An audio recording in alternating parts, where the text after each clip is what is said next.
हाय जा शिस्तात चल हा बसल्या फोन कर. हाय हॅलो नमस्कार, मी प्राची स्वागत करते तुमचं नवीन एका व्हिडिओमध्ये. नवीन दिवसाची नवीन सुरुवात. आणि आजचा जो ब्लॉग आहे तो मी गावावरून मुंबईला येत होती त्या दिवशीचा हा ब्लॉग आहे. गावावरूनच मी शूट केलेला आहे, पण थोडा उशिराने अपलोड होत आहे. मुंबईमध्ये येऊन मला 2 दिवस झालेले आहे, पण व्हिडिओ जो आहे तो थोडा उशिराने अपलोड होत आहे.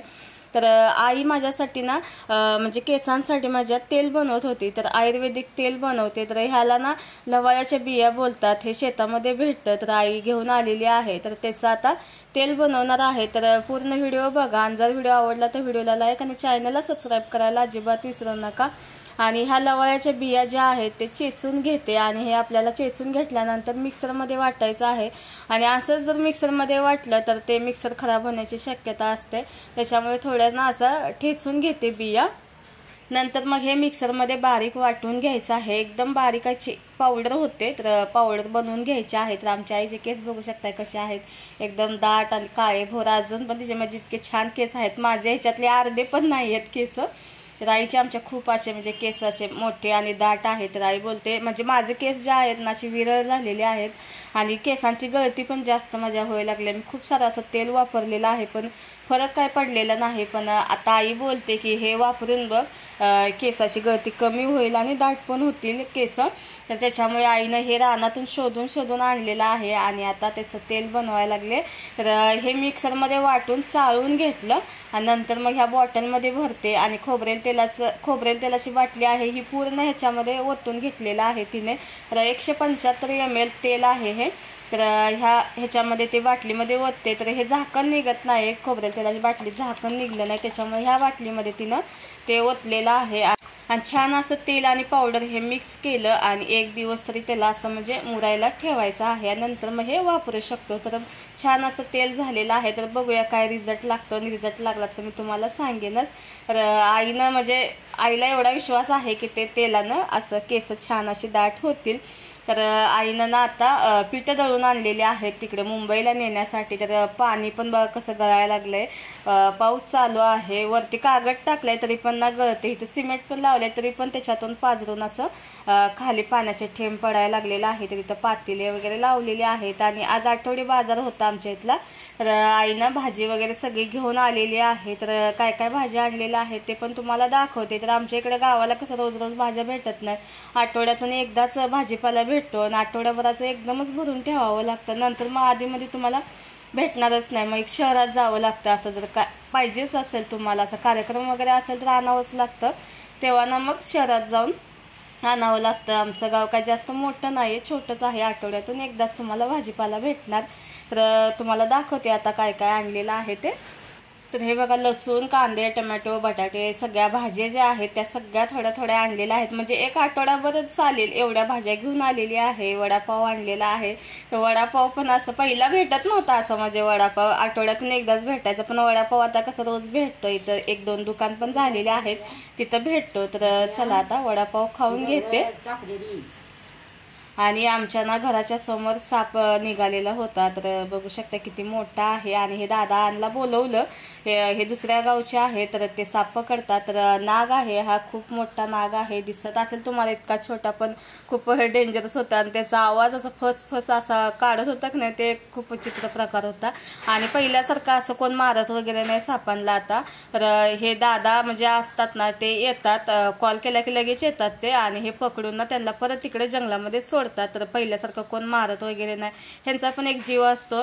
तर चला, इकडे कसे आजूबाजूला म्हणजे सगळी झाडी वगैरे झालेली आहेत. तर पावसामुळे ना हे निघतं असं.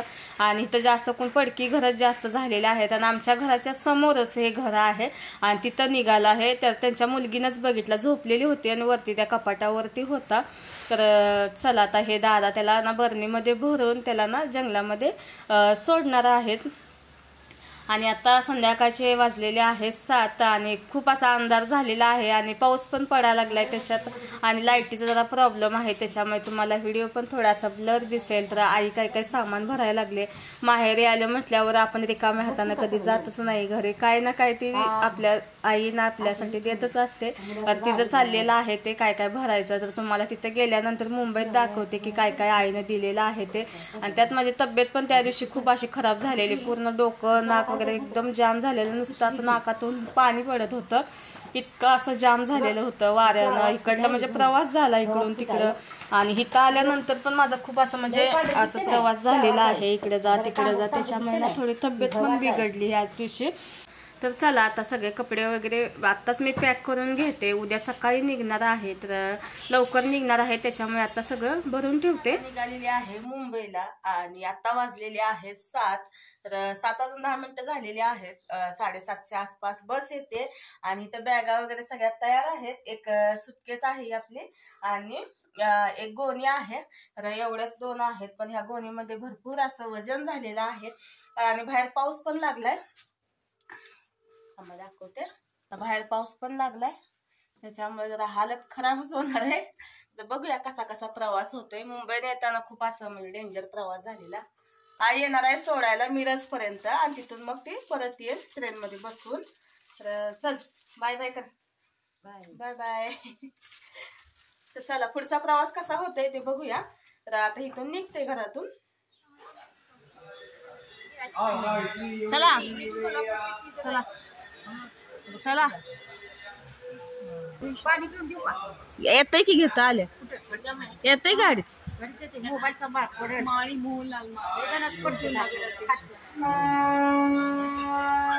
चल बाय, जा शिस्तात.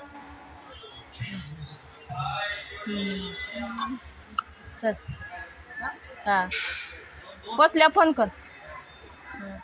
तर चला आता निघालेले आहे, मुंबईचा प्रवास चालू झालेला आहे. तर आई खूप रडत होती जाताना, तर तिचं रडणं असं म्हणजे चालूच आहे. ते आता घरात जाऊन पण भरपूर रडणार आहे. तर बघा कशी रडायला लागले. तर शेवटी आई आहे म्हटल्यावर मी पण खूप रडले त्या दिवशी येताना.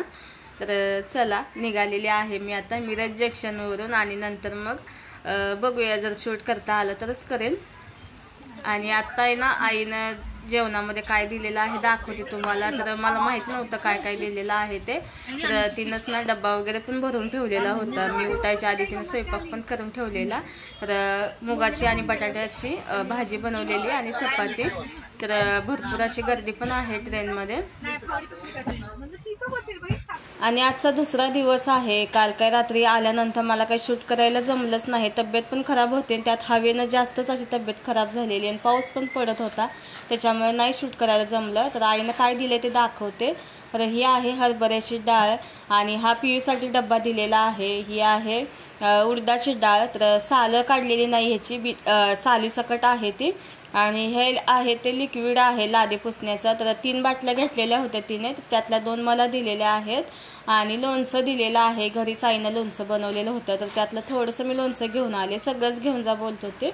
आणि ह्याच्यामध्ये आहे मूग आणि हुलग्याची डाळ आहे. आणि ही आहे तेलाची बाटली, आयुर्वेदिक तेल तिनं बनवून दिलेलं आहे ते आहे. ह्याचा रिझल्ट कसा लागतोय मी तुम्हाला नक्कीच सांगेन. तर 1-2 महिने तरी वापरावं लागेल ते, नंतर मग समजेल आपल्याला काय रिझल्ट आहे ते. आणि ह्याच्यामध्ये गव्हाचं आणि ज्वारीचं पीठ पण दिलेलं आहे. गेल्या कुठे दळून आणत बसतेस म्हणून आईनं तिथूनच दळून दिलेलं आहे, त्याच्यामुळे काय एवढं टेन्शन नाही. तर एवढं सामान दिलेलं आहे. आणि आजचा छोटासा ब्लॉग तुम्हाला आवडला असेल तर अशी मी आशा करते. आणि व्हिडिओ इथंच थांबवते. कसा वाटला नक्की कमेंट करून सांगा. आणि चॅनलवरती नवीन असाल तर चॅनलला सबस्क्राईब करायला अजिबात विसरू नका. भेटूया छानसा व्हिडिओ घेऊन लवकरच. तोपर्यंत तुमची काळजी घ्या. Bye bye.